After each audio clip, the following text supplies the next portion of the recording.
Dans les années 1950 et 1960, les États-Unis ont beau se considérer comme la plus vieille démocratie du monde, ils n'en ont pourtant toujours pas fini avec le racisme et la ségrégation des Noirs. Qu'un blanc assassine un noir, il ne sera pas toujours condamné. Mais si un noir vole quelques dollars, il écope d'une peine de prison ferme. La contestation noire est très forte, avec ses leaders emblématiques, Malcolm X, assassiné en 1965, le pasteur Martin Luther King, assassiné en 1968, et en 1970, une jeune femme qui devient en quelques semaines une icône mondiale des luttes pour l'émancipation, Angela Davis. En 1970, Angela Davis, soupçonnée d'avoir pris part à une prise d'otage qui se termine par un bain de sang, est injustement emprisonnée. Lors des immenses manifestations pour sa libération qui se déroulent partout dans le monde, son portrait est porté par des millions de personnes. Le slogan « Free Angela » est repris dans toutes les langues. Les Rolling Stones lui dédient « Sweet Black Angel » et John Lennon « Angela », tandis que Jacques Prévert écrit pour elle en 1971 « Ceux qui enferment les autres sentent le refermer, ceux qui sont enfermés sentent la liberté ». Au cours de son procès, les avocats d'Angela et son comité de soutien montrent que toutes les preuves ont été fabriquées par la police. Le 4 juillet 1972, la militante est acquittée de toutes les charges qui avaient été retenues contre elle. Fait remarquable, la totalité du jury était blanc. Angela et ses avocats ont démonté la machination du FBI. Leur victoire est complète. La vie d'Angela a basculé. Elle est devenue en quelques mois l'une des très rares icônes politiques vivantes. Tant d'autres comme le Che, Malcolm X ou le pasteur King ont été assassinés. Angela Yvonne Davis, née à Birmingham, en Alabama, en 1944, dans une famille très engagée politiquement. Ses parents sont professeurs. La lecture et la discussion sont des éléments fondamentaux de son éducation. Les Davis habitent dans un quartier où l'on accepte difficilement l'installation de familles noires modestes. Leurs maisons sont souvent dynamitées par les racistes blancs, d'où le surnom du quartier Dynamite Hill, colline dynamite. Alors qu'elle a 12 ans, le boycott d'une compagnie de bus pratiquant la ségrégation raciale marque la jeune Angela. Les Afro-Américains ne revendiquent que le droit de s'asseoir où ils le souhaitent dans le bus, comme les Blancs, ce qui leur était dénié jusque-là.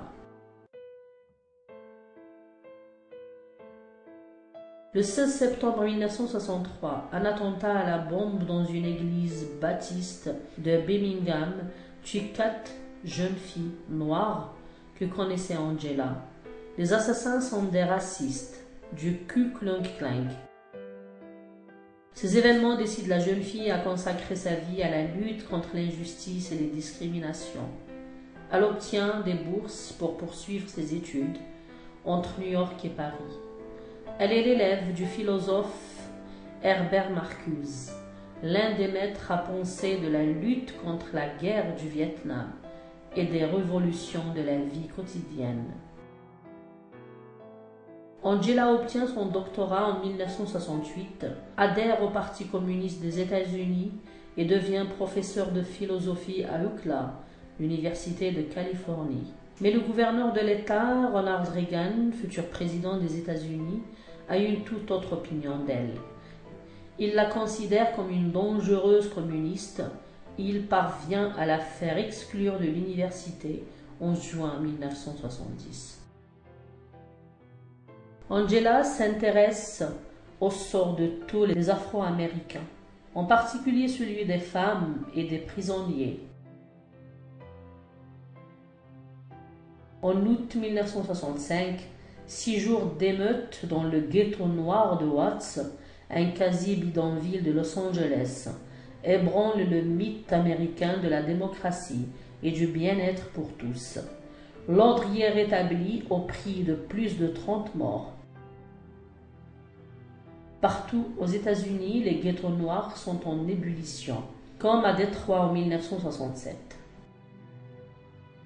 Les Afro-Américains ne veulent plus être considérés comme des citoyens de seconde zone.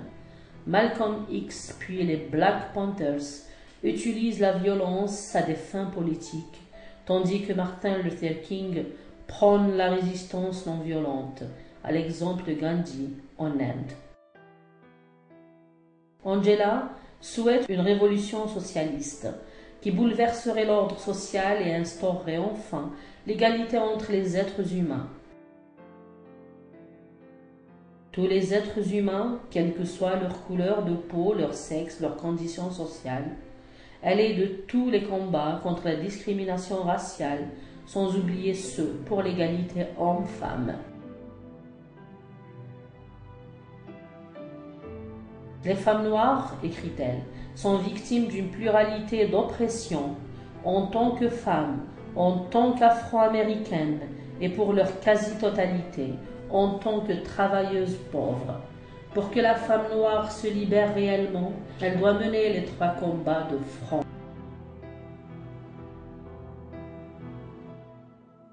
Angela est membre du comité de soutien au prisonnier George Jackson, emprisonné depuis des années pour un vol de $70 dans une station-service.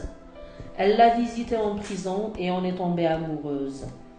Le 7 août 1970, Jonathan Jackson, le frère de George, fait éruption dans un tribunal de Californie et prend des otages, dont le juge. Elle exige la libération de son frère. La prise d'otages se termine par une fusillade entre la police et les preneurs d'otages. Jonathan, les accusés, des jurés et le juge sont tués. Angela est soupçonnée d'avoir fourni les armes et devient l'une des 10 personnes les plus recherchées par le FBI. Elle est arrêtée à New York 2 mois après les faits, mais son innocence est reconnue lors de son procès. Une immense victoire pour la cause antiraciste. Une fois libre, Angela poursuit son combat en reprenant ses cours de philosophie, en publiant de nombreux ouvrages politiques, dont plusieurs sont traduits en français. Elle est aux côtés des Amérindiens qui occupent symboliquement en 1973 le lieu du massacre historique de Wounded Knee.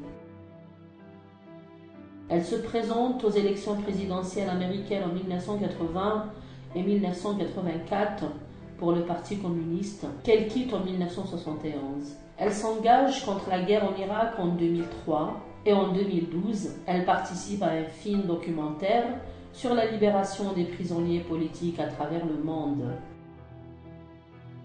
Angela incarne la persévérance et la foi dans des idées, sans jamais être perçue comme une femme bornée par l'idéologie. À l'inverse, elle suit l'évolution du monde et la pense à la fois en philosophe et en révolutionnaire. À chaque étape de sa vie, elle cherche toujours à tirer des enseignements des événements, afin de mieux comprendre ce qui se passe et tâcher de devancer ceux qui partout tentent de limiter les libertés et d'imposer la violence. Angela ne se contente ni de participer aux luttes, ni de s'enfermer dans son bureau pour penser le monde. Elle combine les 2 facettes, pratique et théorie, telle est sa force. Née le 26 janvier 1944 en Alabama, Angela Yvonne Davis est professeure de philosophie. Elle est une grande oratrice qui possède l'art de convaincre ses auditeurs. Elle s'inscrit dans la tradition des orateurs du mouvement afro-américain Malcolm X et Martin Luther King. À noter que la coiffure afro, énorme boule de cheveux crépus, est mise à la mode par Angela. Et le FBI qui placarde partout son portrait parmi ceux des 10 criminels les plus recherchés au monde reste dans l'histoire.